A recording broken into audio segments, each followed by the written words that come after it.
Hello friends. तो board देख के आप समझ ही गए होंगे कि आज का टॉपिक क्या है। ठीक है, तो जितने भी आप गवर्नमेंटल एग्ज़ाम देते हैं, कंपटीशन एग्ज़ाम देते हैं, कॉम्पिटिटिव एग्ज़ाम देते हैं, ठीक है, जैसे टीजीटी हो गया, पीजीटी हो गया, नेट हो गया, ठीक है, तो इनमें जो मेन राइटर होते हैं, जो हमारे सिलेबस में मेन राइटर हैं, ठीक है, उनका नाम मैंने साइड में लिखा हुआ है। गवर्नमेंट कभी कभी इनमें से एक दो राइटर्स या तो ऐड कर देती है या रिमूव कर देती है, अदरवाइज ये आप सेम सिलेबस ही समझिए। ठीक है, यही राइटर होते हैं, क्योंकि आप खुद जानते हैं कि इन्हीं राइटरों में इतना ज़्यादा वर्क हो जाता है कि सारे राइटर्स करना तो बिल्कुल ही इम्पॉसिबल सा हो जाता है। ठीक है, तो जो मेन राइटर है, फर्स्ट आपको बताइए William Shakespeare, William Wordsworth, John Keats, Charles Lamb, P B Shelley, Charles Dickens, Matthew Arnold, Lord Alfred Tennyson, Thomas Hardy, T S. Eliot, Kamala Das, Mulkraj Anand, निज़िमिकल, Robert Lee Frost, Ernest Miller, Hemingway, Walt Whitman, William Cuthbert, Faulkner. ठीक है, तो ये जो सारे हैं ये हमारे सिलेबस के राइटर हैं। ठीक है, हमें इन राइटरों को करना है। ठीक है, अब इन राइटरों के वर्क में से क्या करना है, तो सबसे पहले तो इनकी बायोग्राफी करनी है। ठीक है, बायोग्राफी मैंने मोस्टली राइटर्स की अपने चैनल पे डाल रखी है। ठीक है, और जिनकी रह गई है वो भी मैं बहुत जल्द ही डाल दूंगी। ओके, उनकी बायोग्राफी करने के बाद आपको देखना है कि उनके वर्क जो बहुत ज़्यादा फेमस हैं और जिनसे बार बार क्वेश्चन पूछे जाते हैं। ठीक है, आप क्या करें कि देखिए मैंने तो देखा हुआ है, ठीक है, लेकिन फिर भी मैं चाहती हूँ कि आप भी थोड़ी सी मेहनत ज़रूर करें। ठीक है, प्रीवियस क्वेश्चन पेपर उठाए हैं। ठीक है, मैंने 15 ईयर्स के उठाए थे, लेकिन आप चलिए 10 ईयर्स के उठा लो। ठीक है, उसमें से आप ये देखो जो प्रीवियस क्वेश्चंस हैं वो किससे रिलेट हैं, ठीक है, किस वर्क से आए हैं, किस राइटर से आए हैं। ठीक है, तो जो विलियम शेक्सपियर हैं, हम फर्स्ट राइटर विलियम शेक्सपियर के बारे में अगर हम बात करें तो इनके वर्क मैंने लिखे हुए हैं। ठीक है, ये इतने ज़्यादा इंपॉर्टेंट वर्क है ना, देखिए वर्क तो इनके कितने हैं ना, मतलब बहुत ही ज़्यादा वर्क है। ठीक है, आप इनको मान सकते हैं कि मतलब इनके वर्क सबसे ज़्यादा और बहुत ही फेमस और इम्पॉर्टेंट राइटर है। ठीक है, इनकी बायोग्राफी ही अपने आप में एक बहुत बड़ा सिलेबस है। ठीक है, तो इनके वर्क तो फिर बहुत ही ज़्यादा है, लेकिन कुछ वर्क इनके ऐसे हैं जो बहुत ज़्यादा फेमस और जिसे ऑलमोस्ट इन्हीं वर्क से क्वेश्चंस आते हैं। ठीक है, तो आप पहला देख ही सकते हैं, as you like it, the merchant of Venice, twelfth night. ठीक है, ये बहुत ही ज़्यादा इंपॉर्टेंट है, मतलब इसमें से तो ना आप एक लाइन भी जिसको बोलते हैं ना वो नहीं छोड़नी है आपको, इतने ज़्यादा इंपॉर्टेंट है। अगर आप ये माने मतलब 100% सिलेबस में से ये 80% सिलेबस है आपका। ठीक है, 20% में ना देखिए कभी कभार ना चेंजेस हो रहे हैं, क्योंकि मैंने जब प्रीवियस क्वेश्चन पेपर उठाए तो मैंने ये देखा कि उन 25% जो सिलेबस है वो ये है कि वो चेंज हो जा रहा है। ठीक है, और नए नए उसमें comedy, drama, tragedies, poem new आ जा रहे हैं। ठीक है, तो कहीं ना कहीं जो लोग ऐसे हैं जो वर्किंग है, नहीं पढ़ सकते सारा, ठीक है, और सारी चीज़ अपने माइंड में कैप्चर नहीं कर सकते, जो बिल्कुल मेन चीज़ें और बहुत ही बोलते हैं ना डायमंड पीस सिर्फ वो कर सकते हैं, तो उनके लिए ये सिलेबस है। ठीक है, अगर आपके पास टाइम है आप सारा पढ़ सकते हैं तो बहुत ही अच्छी बात है। ठीक है, आप सारा पढ़िए। ओके, जो नहीं पढ़ सकते हैं ये वीडियो सिर्फ उन लोगों के लिए है। ठीक है, तो ये वर्क ऐसे हैं जिनको आपको एक लाइन भी नहीं छोड़नी है जिनमें। ठीक है, ट्रेजेडीज है, Hamlet, King Lear, Macbeth, Othello, ये चारों तो ना मतलब आपको घोट के पी जानी है। ठीक है, और ये चारों ही मैंने अपने चैनल पे इनके समराइज, इनके इंपॉर्टेंट क्वेश्चन, इनकी कोटेशंस, अच्छा कोटेशंस इसमें बहुत ज़्यादा इंपॉर्टेंट है, क्योंकि आप मानेंगे अगर हैमलेट में से ये हम देखें अगर 4 या 5 क्वेश्चन है तो उसमें से अगर 5 क्वेश्चन है तो 4 क्वेश्चन जो है वो कोटेशन से ही है। किंग लियर में भी सेम, मैकबेथ में भी, ओथेलो में भी। ठीक है, तो इनके समराइज तो आप जरूर करिएगा। ठीक है, करेक्टर भी इनके करिएगा, लेकिन कोटेशंस इनकी बहुत इंपॉर्टेंट है। ठीक है, कोटेशंस भी मैं आपको जल्दी ही करा दूंगी। ठीक है, अदरवाइज आपने इनमें से कुछ भी नहीं छोड़ना है। ठीक है, और जो रोमांटिक इनके वर्क है वो है द टेम्पेस्ट। देखिए वर्क तो बहुत है, मैंने आपको पहले भी बताया, लेकिन टेम्पेस्ट ऐसा वर्क है जिसमें से आपको 3 से 4 क्वेश्चंस मिलने ही मिलने हैं, चाहे वो उनके कोटेशंस हो, चाहे समरी हो, चाहे करेक्टर के रिगार्डिंग हो। ओके, अब आ जाते हैं इनके पोएम, वीनस एंड एडोसेंस, ये इनकी बहुत ही ज़्यादा इंपॉर्टेंट है। ठीक है, इसमें से अच्छे खासे क्वेश्चंस आ जाते हैं। सोनेट आपको पता ही है कितनी सारी सोनेट्स हैं। ठीक है, अगर आप सारी सोनेट्स करने बैठेंगे तो it's impossible to rememberise all the sonnets. ठीक है, तो नहीं कर पाएंगे यार। देखिए अब मैं आपको एक बात बताती हूँ, जैसे कि ना हमारे जो टीचर हैं वो हमें बताते थे कि 3 तरीके के ना माइंड होते हैं बच्चों में। ठीक है, एक माइंड होता है बांस बुद्धि। ठीक है, बांस बुद्धि दैट मीन्स कि अगर हम उसमें होल कर रहे हैं, कोई चीज़ समझा रहे हैं, तो उतनी दूर क्या होल, वो पूरी ही हाफ हो जाएगी, ठीक है। मतलब उसको इतना सा समझाएंगे तो वो पूरा समझ जाएगा, ठीक है। एक होती है चमड़ा बुद्धि, बोलते हैं इसको लेदर माइंड, ठीक है। उसमें क्या होगा, आप जितनी दूर होल कर रहे हैं ना, सिर्फ उतनी दूर ही होल होगा। दैट मीन्स आप उसको जितना समझा रहे हैं वो उतना ही समझेगा, ना ज्यादा ना कम। एक होती है रबड़ बुद्धि, ठीक है, रबड़ माइंड। दैट मीन्स आप उसमें होल कर रहे हैं, जब तक होल कर रहे हैं तब तक तो ओके है, पर जैसे ही वो चीज़ आप उसमें से रिमूव कर रहे हैं और वो होल बंद हो जाता है। कई बच्चे ऐसे होते हैं जिनको हम समझा रहे हैं ना, जब तक उनके सामने बैठ के, तब तक तो उनको समझ में आ रहा है, पर जैसे ही हम उनके सामने से हटे या बुक उनके सामने से हटी, सब चीज़ गायब, सब स्किप हो गया, ठीक है। तो ये उन बच्चों के लिए है जिनके पास टाइम बहुत कम है, ठीक है, लेकिन सिलेबस वो सारा नहीं कर सकते, बट जो इम्पोर्टेंट है, ठीक है, अच्छे खासे मार्क्स लेके आने हैं। और देखिए मार्क्स तो लेके ही आने पड़ते हैं, क्योंकि आपको भी पता है अगर 55% नहीं आते जनरल वालों के, अब 55 तो बिल्कुल मार्जिन लाइन है, ठीक है, एटलीस्ट 60% तो आपको चाहिए ही चाहिए। उसके लिए आपको एटलीस्ट इतना तो करना ही पड़ेगा, ठीक है। तो ये आप ये समझिए कि ये जो मैं आपको बता रही हूँ ना, ये बिल्कुल डायमंड पीस है, मतलब कि इनमें से आपको कुछ नहीं छोड़ना। अगर ये भी आप कर लेते हैं ना, तो 55 के 60% मार्क्स आपके कहीं नहीं गए। लेकिन इसको इतने अच्छे से करना है ना कि इनसे रिगार्डिंग एक भी क्वेश्चन आपसे छूटे नहीं और उसके आंसर आपको सारे आते हो। ओके, चलिए अब हम बात करते हैं सेकेंड राइटर की, William Wordsworth.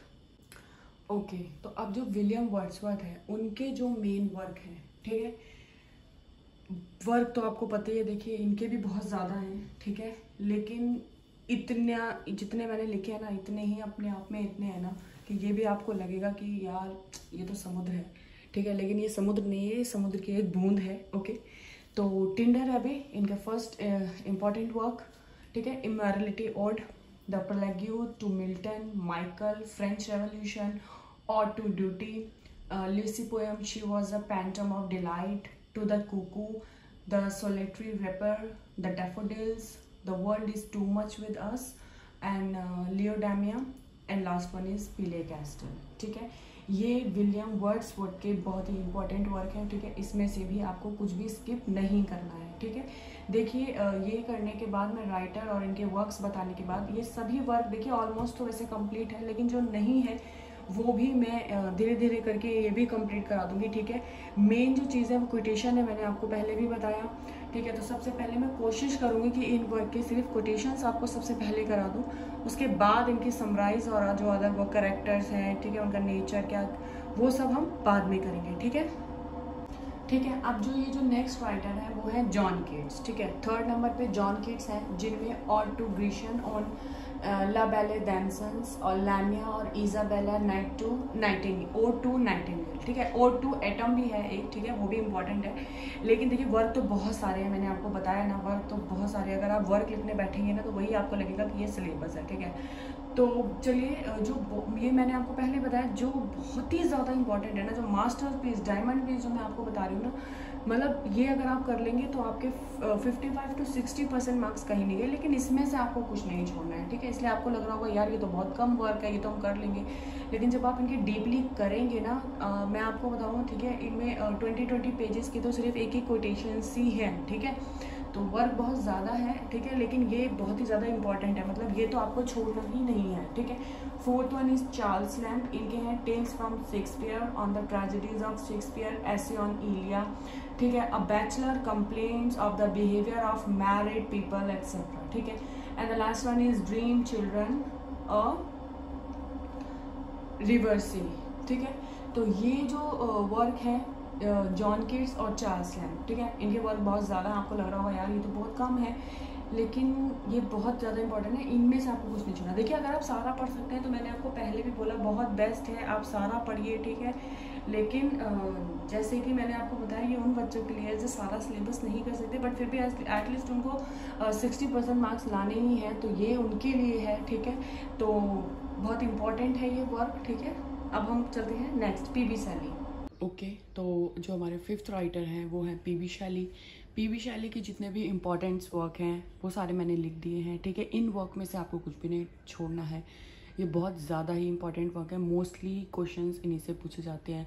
जेस्ट्रोजी, the necessity of atheism, queen Mab, Alastor और the spirit of solitude, Laon by Cythna और the revolution of golden city, ode to west wind, to the skylark cloud, a defence of poetry, the triumph of life. Okay, 6 number पे Charles Dickens, Pickwick paper, Oliver Twist, Nicholas Nickleby, old curiosity shop, a tell of two cities, David Copperfield and great expectation.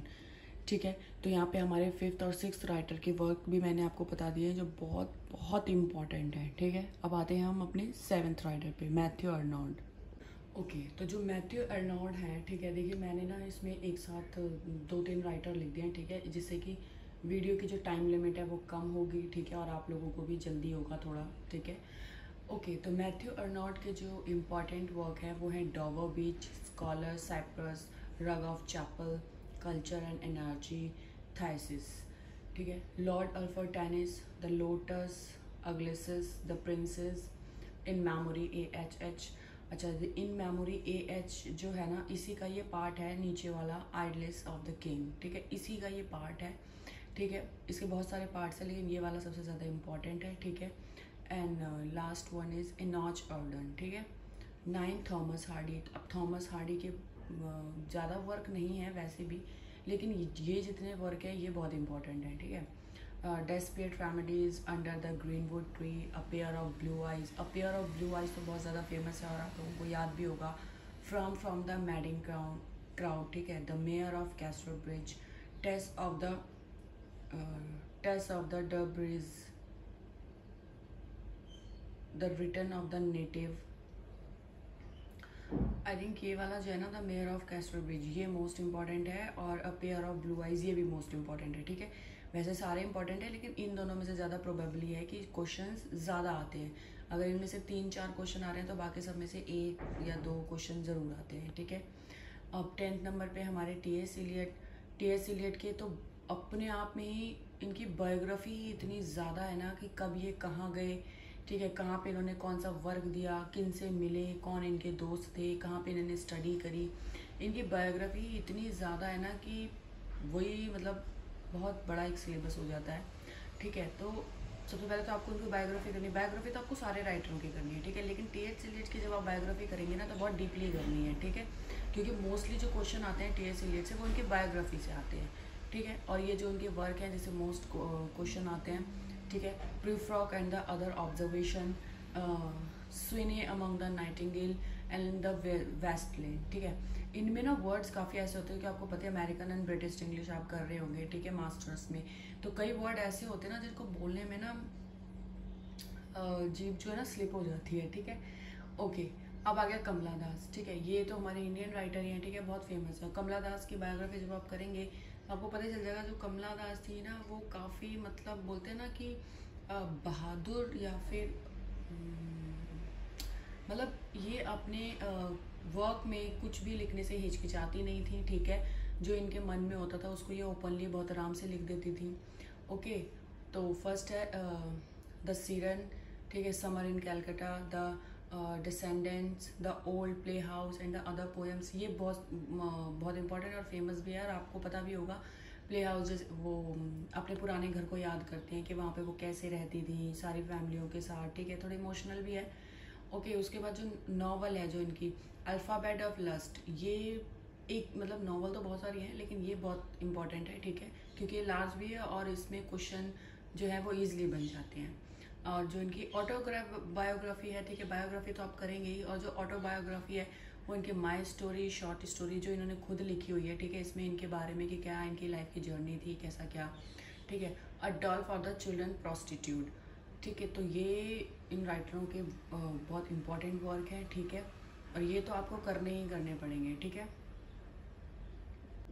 Okay, तो जो हमारे मुल्क राज आनंद है वो भी Indian writer हैं। ठीक है, इनके भी बहुत फेमस वर्क जो है वो अनटचेबल, इनका बहुत फेमस वर्क है। ठीक है, Coolie, next one two leaves and a bird, last one the private life of an Indian Prince.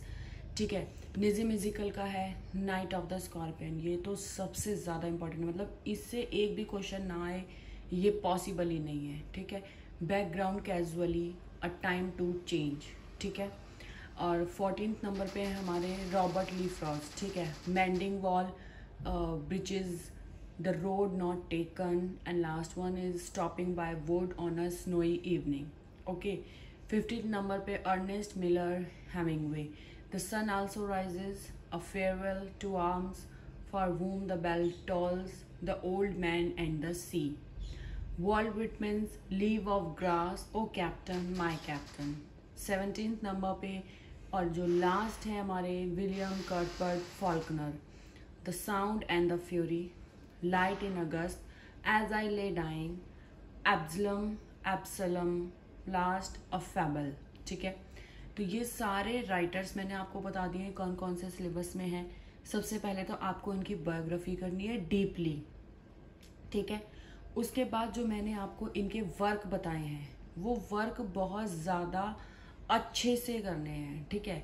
और इसके अलावा जो हमारा सिलेबस है, ठीक है, इसके अलावा हमारा क्या सिलेबस बचता है, हिस्ट्री ऑफ इंग्लिश लिटरेचर जो आपको करनी पड़ेगी, इम्पॉर्टेंट है इसके साथ, ठीक है। उसके बाद एज ऑफ चौसर के बारे में, age of Elizabethan, Jacobean period, Puritan, restoration, Augustan, romantic, Victorian, modern, post modern, ठीक है। उसके बाद लिटरेरी फॉर्म और लिटरेरी टर्म्स, ठीक है। लिटरेरी फॉर्म, लिटरेरी टर्म्स, बस ये लास्ट है। इतना सिलेबस तो आपको करना ही पड़ेगा। और आपको ऐसा लग रहा है ना यार ये जो राइटर है इनके इतने इतने कम वर्क हैं, 2-2 3-3 वर्क हैं यार, ये तो सिलेबस कैसे कवर कर पाएंगे। देखिए मैंने आपको वीडियो के स्टार्टिंग में ही बताया, ये उन बच्चों के लिए जो सिर्फ 55 to 60% मार्क्स चाहते हैं, वर्किंग हैं, ठीक है। और वर्क के साथ वो इतना ज़्यादा स्टडी डीपली सारा नहीं पढ़ सकते हैं, उनके पास टाइम नहीं है, लिमिटेड टाइम है, ओके। तो वो सिर्फ इन सिलेबस के साथ इतने मार्क्स ला सकते हैं। अदरवाइज अगर आप पूरा पढ़ सकते हैं बहुत अच्छी बात है, आप पूरा पढ़िए, डीपली पढ़िए, ठीक है। और अगर आप ये भी करते हैं तो 60% मार्क्स आपके बहुत आराम से आएंगे, ठीक है। तो चलिए मिलते हैं अब हम नेक्स्ट वीडियो में।